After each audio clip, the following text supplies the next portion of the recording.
the public voice and fourth pillar of democracy. আমরা প্রতি বছরই রহরা খড়দার যে কটা বাংলা মিডিয়াম স্কুল আছে সেই স্কুলের কৃতি ছাত্রছাত্রীদের আমরা পুরস্কৃত করি। আমাদের উদ্দেশ্য একটাই, হয়তো কোনো স্কুলের সেকেন্ড ডিভিশন তাদের হায়েস্ট, কিন্তু আমরা মূলত দেখাতে চাইছি যে তোমরাও পারো বড় স্কুলের বড় রেজাল্ট করা ছাত্রছাত্রীদের সাথে তোমরাও একই মঞ্চ থেকে পুরস্কার দিতে পারো। খড়দহ রহরার অন্যতম নামী স্বেচ্ছাসেবী সংগঠন নৈবোদ্যমের তরফে কৃতি ছাত্রছাত্রীদের উৎসাহ যোগাতে তাদের কৃতিত্বের জন্য সম্মানিত করা হলো রবিবার সূর্য বিকেলে। খড়দহের একটি অনুষ্ঠান বাড়িতে এই সামাজিক সংগঠনের পক্ষ থেকে আয়োজিত হলো মাধ্যমিক এবং উচ্চ মাধ্যমিক পরীক্ষার্থীদের সম্বর্ধনা অনুষ্ঠান। তুমি রহরা রামকৃষ্ণ মিশন। কত নাম্বার পেয়েছো মাধ্যমিকে? মাধ্যমিকে আমি 670 পেয়েছি। তোমার রহরা মিশনের তুমি কি ফার্স্ট? হ্যাঁ। সমাজের জন্য কি চাও? সমাজের জন্য কি চাই সেটা তো নিশ্চয়ই এক কথায় বলা কখনোই সম্ভব নয়, তবুও যেটুকু চাই সেটুকু হলো আপাতত ভাবনা চিন্তাশীলতা ডেভেলপ করানোর খুব ইচ্ছা।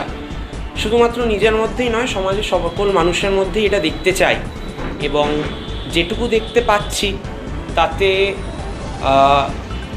খুব যে সহজ হবে সেটা তা তো বলে মনে হয় না, তবুও সমাজ তো থেমে থাকে না, ঠিক হয়ে যায়। মানে আমাকে এনারাই আমার সাথে যোগাযোগ করেছেন, আমার স্কুলের প্রথমে জিজ্ঞেস করা ছিল যে আপনাদের প্রথম দুজনকে, তারপর সে আমাদের স্কুল থেকে আমার এবং আরেকটি মেয়ের নাম পাঠিয়ে দিয়েছিল, এবং সেই মাধ্যমে তুমি মাধ্যমিকে কত পেয়েছো? 651। কিরকম লাগছে তোমার স্কুলে হাইয়েস্ট? আমার স্কুলে আমি হাইয়েস্ট সেকেন্ড ডিভিশন। তোমার কেমন লাগছে? আমার তো খুবই ভালো লাগছে, অনেকদিন ধরে পরিশ্রম করছি আর ফল পেয়েছি। এরকম সংবর্ধনা আগে পেয়েছিলে? হ্যাঁ, আমি আগে দুবার পেয়েছি। 611। তোমার স্কুলে কি তুমি প্রথম? কেমন লাগছে এইখানে এসে? মাধ্যমিকের পর এখনো পর্যন্ত এরকম সংবর্ধনা পাইনি, আর নৈবোদ্যম সম্পর্কে এর আগে ধারণা একেবারে বলতে গেলে ছিল না, কিন্তু এখানে এসে আমাদের ব্যবস্থা, প্রত্যেকের ব্যবহার এবং এত গুণী মানুষজন এসেছেন এবং তাদের যে মূল্যবান কথা, সত্যি বলতে এগুলো সমাজে এখন ভীষণ দরকার। এরপরে লক্ষ্য কি তোমার? এরপরে এখন আসলে পড়াশোনাটা তো করবো, চাকরি করার অবশ্যই বাড়ির লোকের পাশে দাঁড়াবো, কিন্তু তাছাড়া যে নিজের ইচ্ছাগুলো আছে পড়াশোনার বাইরে সেগুলোকে নিজের পাশে সম্পর্কে বিদ্যাপীঠ থেকে মাধ্যমিক পরীক্ষায় পাশ হয়েছি। আমি মাধ্যমিকে টোটাল পেয়েছি 649। তোমার স্কুলে কি তুমি ফার্স্ট? হ্যাঁ, আমার স্কুলে আমি প্রথম। এবং আজকে আমি নৈবোদ্যমে এসেছি, আমাকে ফোন করে ডাকা হয়েছে, 2 দিন আগে থেকে আমাকে ফোন করা হয়েছিল, এবং প্রথমবার এরকম নৈবোদ্যমে এসে আমি মানে কি বলবো আমি খুবই আনন্দিত। এরকম প্রথম কোনোদিনই আমাকে ডাকা হয়নি কোথাও, কিন্তু এরকম কি আরো হওয়া উচিত? এরকম যে এরকম এখান থেকে মানে ছাত্রদের তো শুধু সম্বর্ধনাই দেওয়া হচ্ছে না, ফিনান্সিয়াল সাপোর্টও করা হচ্ছে নৈবোদ্যম থেকে। সেজন্য আমার মনে হয় ছাত্রদের যদি এরকম সম্বর্ধনা দেওয়া হয় তারা অনুপ্রাণিত হয় এবং তারা নিজের শিক্ষাকে আরও ভালোভাবে চালিয়ে যেতে পারবে।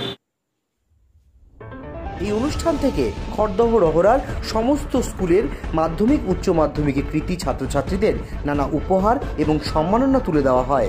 সমগ্র অনুষ্ঠানে উৎসাহিত করতে উপস্থিত ছিলেন রহরা রামকৃষ্ণ মিশনের মহারাজ সহ বিশিষ্টজনেরা।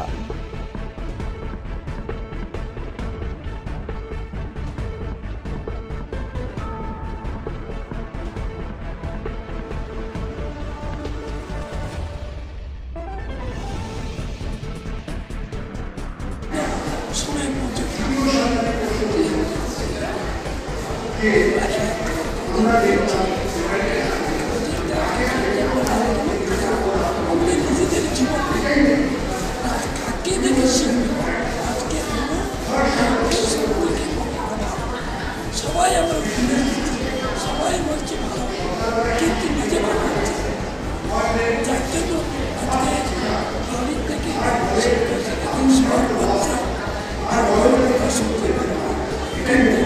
আজকের দিনে সব থেকে অভাব যে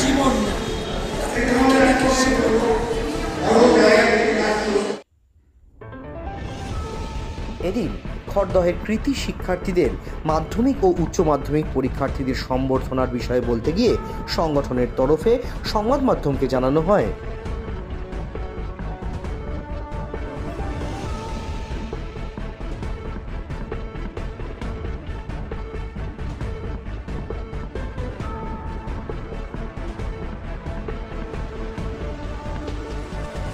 এটা আমাদের এনজিও প্রায় 3 বছর হতে চলল। নেক্সট আগস্টের 15 আমাদের 3 বছর পূর্ণ হবে। আমরা প্রতি বছরই রহরা খড়দার যে কটা বাংলা মিডিয়াম স্কুল আছে সেই স্কুলের কৃতি ছাত্রছাত্রীদের আমরা পুরস্কৃত করি। আমাদের উদ্দেশ্য একটাই, হয়তো কোনো স্কুলের সেকেন্ড ডিভিশন তাদের হায়েস্ট, কিন্তু আমরা মূলত দেখাতে চাইছি যে তোমরাও পারো বড় স্কুলের বড় রেজাল্ট করা ছাত্রছাত্রীদের সাথে তোমরাও একই মঞ্চ থেকে পুরস্কার দিতে পারো। এই কনফিডেন্সটা আনার জন্য আমরা যেটা করেছি, প্রতিটি স্কুলের সেই স্কুলের টপারদের আমরা পুরস্কৃত করছি। কত ছাত্র সংখ্যা কত, ছাত্রছাত্রী সংখ্যা? ছাত্রছাত্রী বলতে প্রতিটি স্কুল থেকে 2 জন করে মাধ্যমিকের উত্তীর্ণ। কটা স্কুল? এখানে 12টা স্কুল আছে। এটা কি শুধু রহরার মধ্যেই? রহরা খড়দা না। আচ্ছা, আপনাদের এই যে মানে একটা অনুষ্ঠান যে চলছে সেটা কত বছর পদার্পণ করলো বা কবে থেকে শুরু করেছিলেন? এটা 2 বছর 10 মাস চলছে, এখন 3 বছর হয়নি। উদ্দেশ্যটা কি? আমাদের মূলত উদ্দেশ্য হচ্ছে শিশু শিক্ষা, স্বাস্থ্য এবং মহিলাদের ডেভেলপমেন্ট। এটাই হচ্ছে আমাদের মূল উদ্দেশ্য। আমরা ইতিমধ্যে প্রায় 44টার মতো কাজ করেছি, ছোট বড় নানান ধরনের কাজ করেছি। ঠিক আছে, কুষ্ঠাশ্রমে আমরা সারাদিন থেকেছি, সেখানে তাদের সাহায্য করেছি, বৃদ্ধাশ্রমে গেছি। এছাড়া কলকাতায় একটি স্কুল যেখানে বিকলাঙ্গ কিছু মানে স্পেশাল স্কুল, সেই স্কুলের সঙ্গে আমরা লাগাতার কাজ করে চলেছি। তাদের বিভিন্ন রকম জিনিসপত্র তারা তৈরি করছে, আমরাও তার মার্কেটিংয়ের দায়িত্ব নিয়েছি। ভালো কাজ করছে তারা। এছাড়া এখানে কিছু প্রাথমিক স্কুলে আমরা 3 মাস অন্তর স্বাস্থ্য শিবির করছি। এবারে যত দুস্থ ছেলেমেয়েরা আছে আমাদের কাছে অ্যাপিল করছে, আমরা তাদের বই খাতা দিয়ে সাহায্য করছি। শুধু তাই না, প্রয়োজন হলে আমরা টিচার পর্যন্ত প্রোভাইড করছি। আমরা চাই এই অনুপ্রেরণাটা অ্যাকচুয়ালি এসছে যখন কোভিড পিরিয়ডে মানুষ একে অপরের থেকে বিচ্ছিন্ন হয়ে যাচ্ছে এবং প্রত্যেকটা মানুষ যখন একটা ডিস্ট্যান্স তৈরি করছে, ফিজিক্যাল ডিস্ট্যান্স তৈরি করছে, তখন আমরা কিছু মানুষ একত্রিত হয়ে ঠিক করলাম যে একটা কিছু করতে হবে। তখনই আমরা প্রতিজ্ঞা নিলাম যে আমরা একটা কিছু করব মানুষের সাহায্যে। আমরা প্রথমেই এখানে প্রায় 600 পরিবারে আমরা কিট দিলাম, মানে কোভিড কিট আমরা দিলাম। তারপর থেকে আস্তে আস্তে বিভিন্নভাবে আমরা আমাদের কাছ থেকে এই যে আপনাদের এনজিওটা করছেন, মানুষের সেবায় বা স্কুলের বাচ্চাদের বিভিন্ন রকম সাহায্যের হাত বাড়িয়ে দিচ্ছেন, এই যে একটা মোটা অঙ্কের উৎসটা এখন পর্যন্ত আমরা আমাদের পকেট থেকে দিচ্ছি।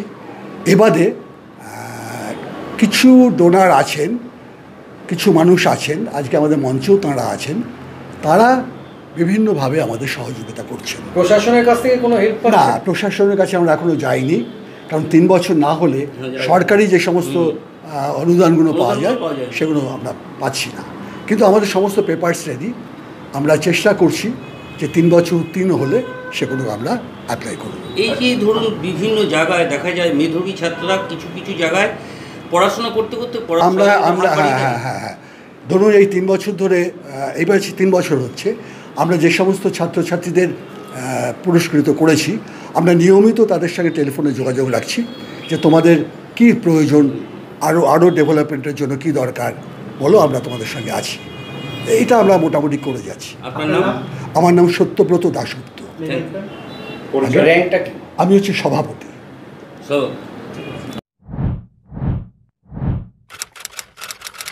You are watching Gazette Media Network.